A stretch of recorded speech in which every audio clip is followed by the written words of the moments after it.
Saya akan mendahului dengan dua pemikiran sebelum kita belajar lebih jauh.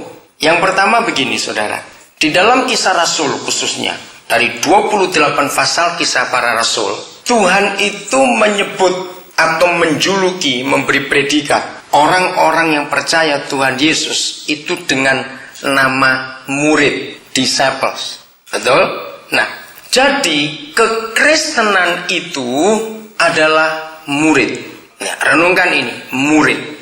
Saya akan ajak saudara berpikir ini dengan cara gampang sekali. Kalau orang yang percaya Yesus disebut murid, coba pikirkan, apa sih yang muncul di benak kita begitu kita dengar kata murid? Yang muncul apa? Jangan bilang makan, awas. Terlalu tuh kalau udah murid muncul makan. Apa? Begitu dengar kata murid, yang muncul apa pertama kali di benak kita? Nah, itu dia, belajar. Nggak mungkin shopping, makan sudah jelas nggak mungkin itu. Kalau murid itu identik dengan belajar, katanya berikut, ini penting sekali. Kalau kita belajar, saudara, itu belajar hal-hal yang baru atau belajar hal-hal yang kita sudah tahu? Yang mana ya, coba jawab? Pasti yang baru. Nggak mungkin bukan saudara jauh-jauh dari Indonesia, sekolah ke Amerika, sudah ngambil bachelor, terus selesai mau ngambil master, lalu belajar lagi yang pelajaran kelas 1 SD, 2 SD. Betul tidak? Ngapain? Lo jawab ini ya atau tidak? Lo saya tanya, iya atau tidak? Ya dia aja kok lemes betul begitu. Jadi kalau kita belajar, itu harus belajar hal-hal yang baru dan yang kita belum tahu. Coba pelan-pelan mikir, kembali kepada hidup kita sebagai gereja. Gereja yang seharusnya disebut murid-murid Yesus. Secara fakta, gereja itu senang hal-hal yang baru atau tidak suka? Yang lain jawab apa? Ada yang jawab nggak suka yang baru. Yang lain jawab apa? Ayo. Ada yang jawab suka, cuma satu di antara dua. Yang lain kok diam saja, ini bagaimana ini? Ayo, secara fakta, gereja itu suka nggak belajar hal yang baru? Fakta ini saudara. Begitu ada hal baru, gereja langsung berkata sesat. Maka itu kasihan Roh Kudus. Seharusnya gereja itu sangat suka belajar hal-hal yang baru. Karena Roh Kudus itu pribadi yang tidak bisa dibatasi oleh apapun juga. Saya sangat suka belajar hal-hal yang baru. Saudara perhatikan teknologi, apalagi yang namanya IT. Perhatikan itu.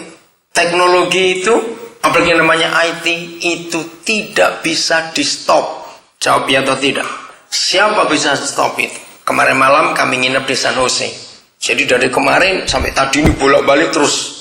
Lagi kemarin kami sudah dijemput dari airport ke Golden Gate Park karena kami pelayanan homeless.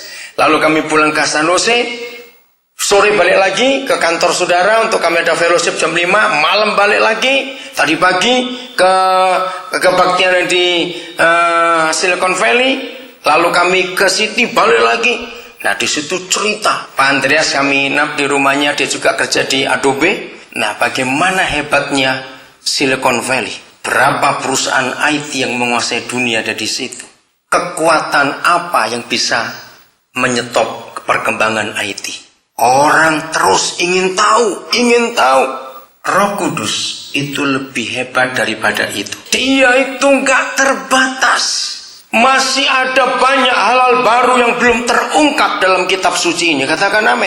Tidak boleh berhenti belajar. Kemarin saya baru dengar kisah nyata dari Steve Jobs.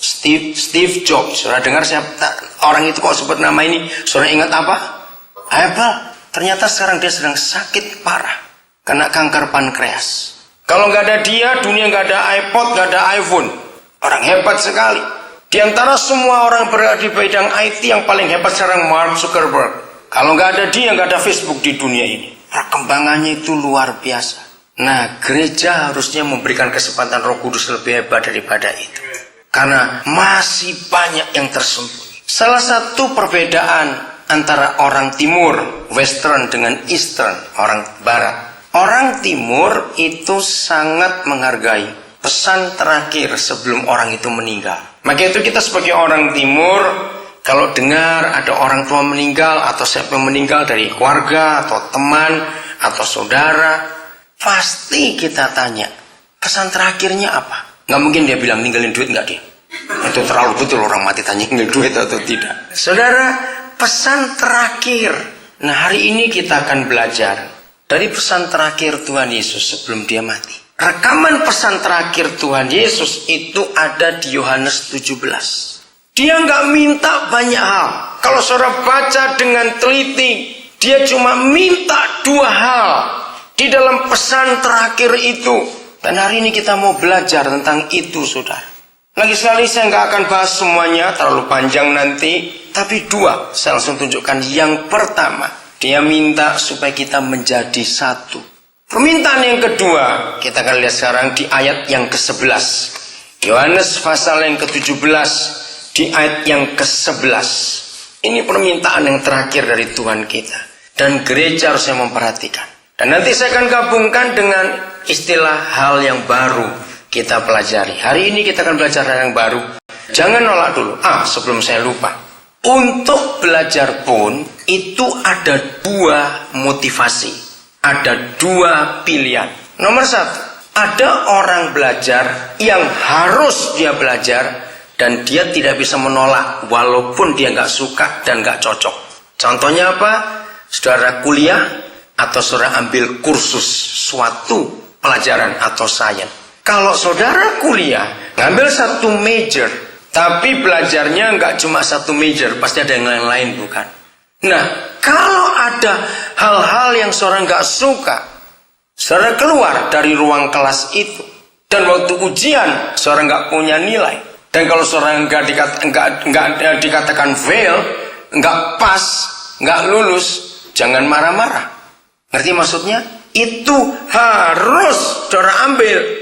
Begitu pula saudara kursus apa saja. Ada yang nggak suka, saudara nggak bisa nolak, harus diambil. Tapi ada yang kedua, belajar yang bebas. Saudara datang ke library, saudara cari buku di toko buku. Lalu saudara milih, saudara mau belajar apa. Nah, itu pilihan. Yang gak suka, saudara boleh tinggalkan.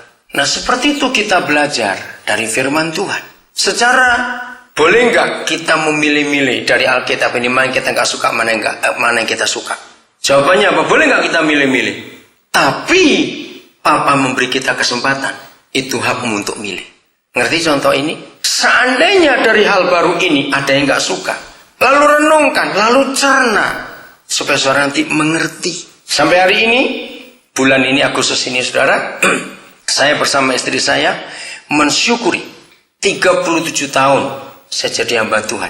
Saya tuh mulai melayani tahun 72 bulan Agustus. Jadi sekarang ini sudah 37 tahun. Itu saya bersyukur. Kenapa? 37 tahun ini saudara, saya sudah khotbah. Tahun 80-an awal, saya pernah mengalami ketakutan. Bukan takut yang negatif. Takutnya begini. Tiba-tiba sadar dalam diri saya. Bahan khotbah sebagai hamba Tuhan. Itu tidak pernah berubah. Ya cuma 66 buku ini. Kejadian sampai Wahyu itu 66 jumlahnya. Nah, saya tuh berpikir. Kalau seorang arsitek memberi ceramah. Dia nggak akan pernah kehabisan bahan. Sebab perkembangan dunia arsitek luar biasa.